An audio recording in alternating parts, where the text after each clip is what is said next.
15噻，15。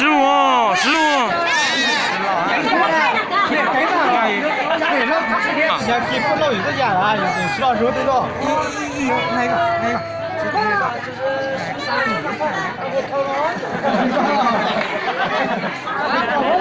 干嘛了？把路切了。还没给呢。干嘛了？认罪。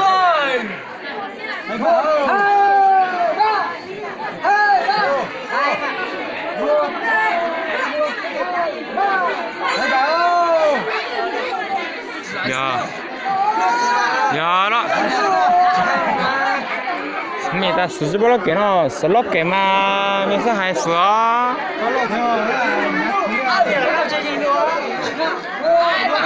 什么等不么子，可是他已经够燃了呀，慢慢一搞追子呀，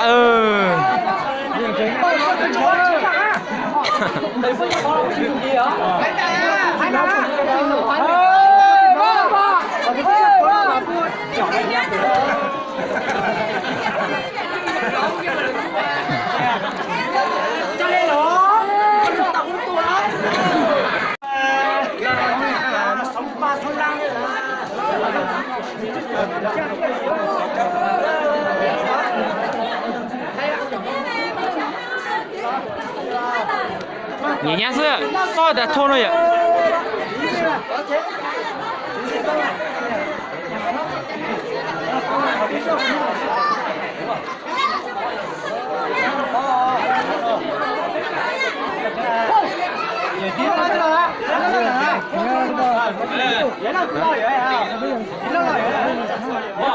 谢喽。那照瞧。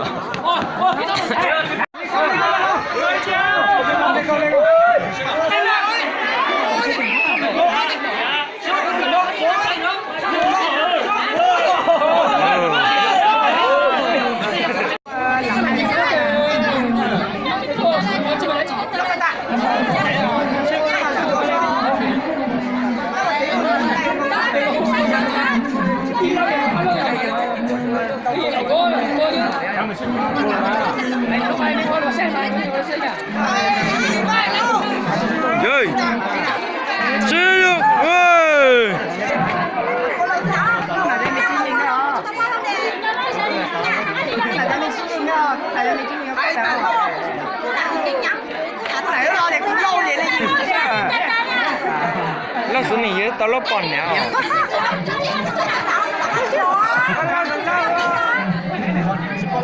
这老头老师。老当初嘛要想自己嘛，知道老一下，老不能够说要上啊。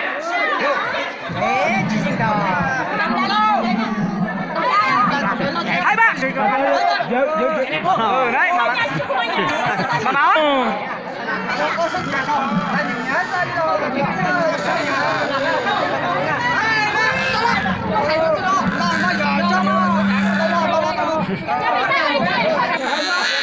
还有，周主任了，小孩还有。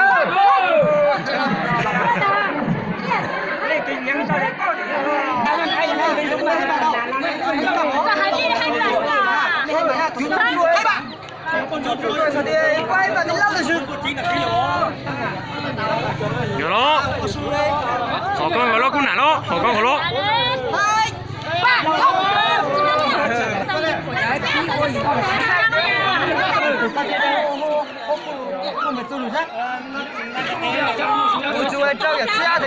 才点了中杆手下来，才点了中杆手下来，在中杆手下来，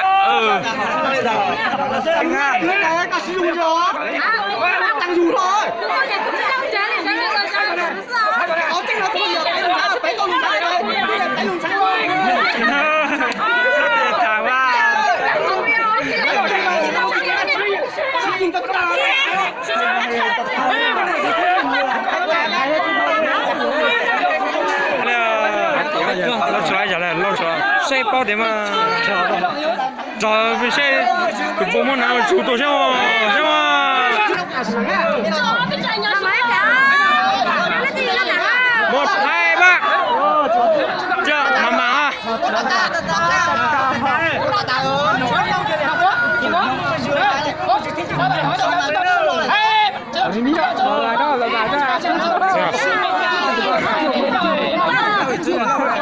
bây giờ là mình gì cũng sang rồi cũng xây tôi này cũng bao mà tôi tụi kiến cũng bao rồi mà mình xây tôi tụi kiến cũng bao thế mà tụi nãy lo thế tôi tụi kiến thì bao là tại hay lo à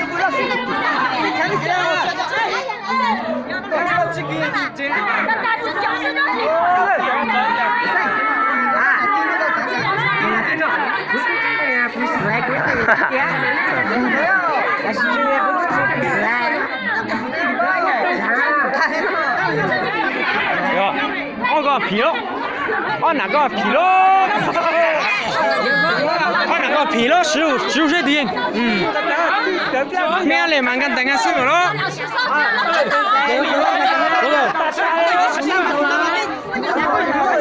你這個多幾？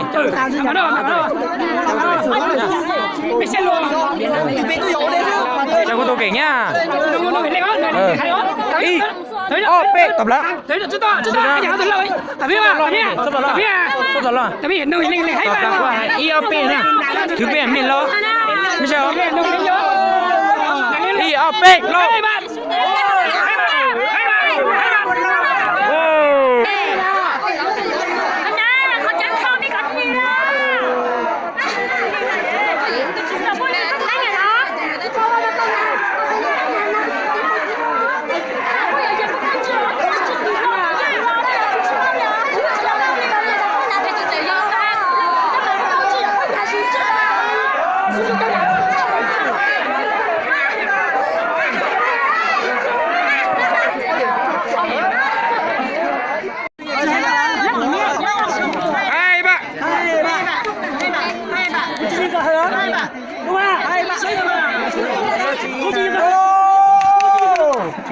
Mama bình tĩnh hơn. Mama hơn, sao mà hơn? Nhìn nó còn cứ siêu đại hơn, siêu đại hơn, siêu hơn, siêu hơn, siêu hơn, siêu hơn. Cái gì vậy? Cái chuyện đó gì cũng hát.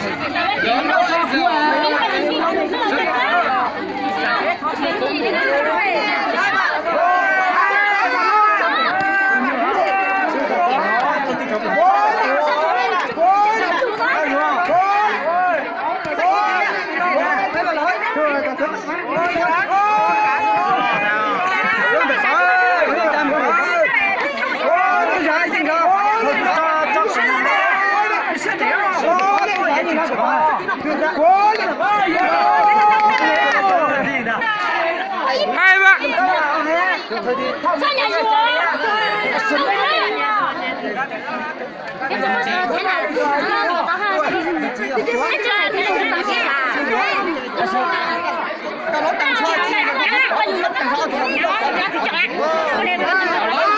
Tại ở lính lo thì mình tự ở bù lo vậy giờ bao này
phải vui lo đi chơi tịch thứ này nó thật đi chân vui này em ạ anh buồn cười nhỉ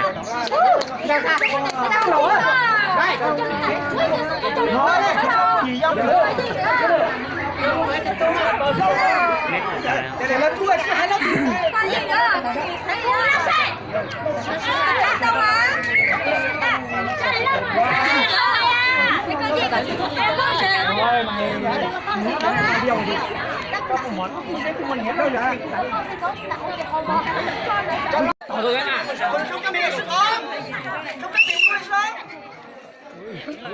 Dulu, banyak asal kampung di sana.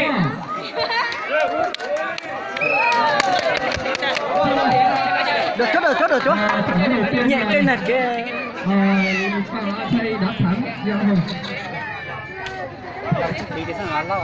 Đất trước kia là lấy nó để nó Cái này là Giang An Thầy là 65 cân, còn Chí Hùng là 55 cân.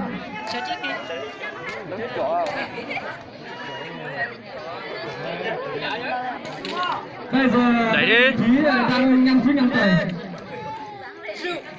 Đẩy đi. Quay đâu. Đẩy đi.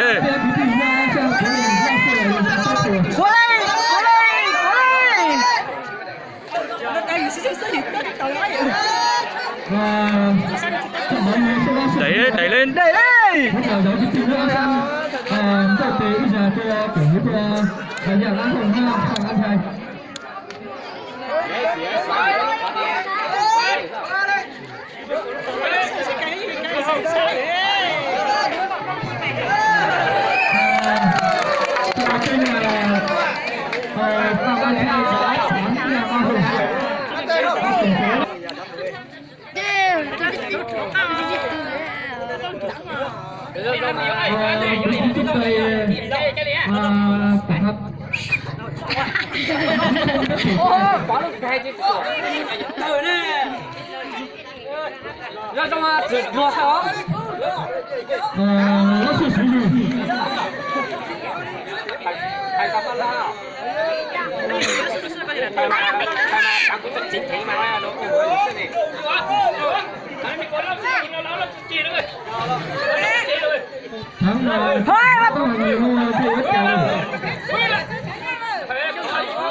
Dạ thấy nó ghê à.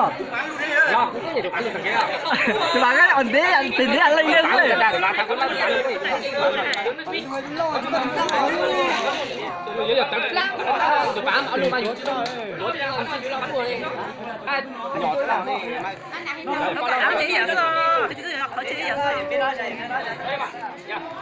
phát triển nó phát tiền đó nhá, nó phát tiền là chỉ tiền nha.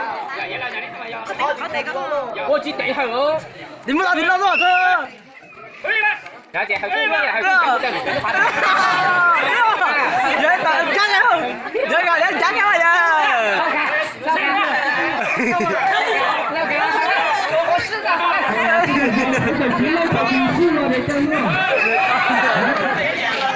Dạ hàng xanh là cái vụ nó phát tiền.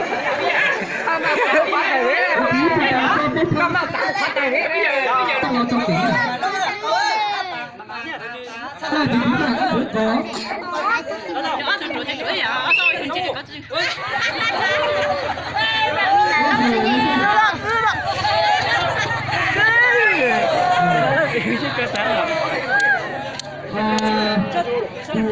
Thọ thị chứ có gì từ thọ thị du lịch.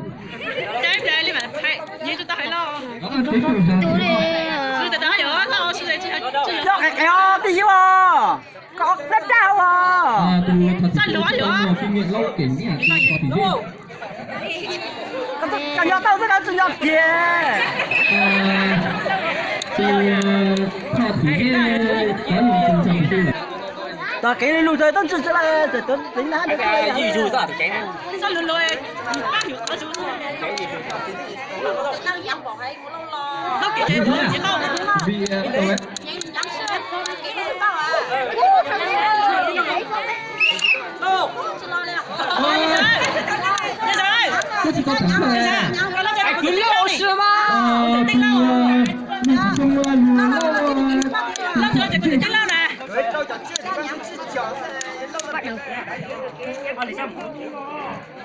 là cái nó nằm nó là dây rồi.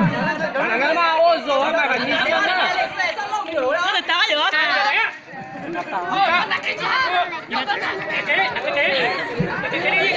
lưu đó sao rồi ấy nó có dạo luôn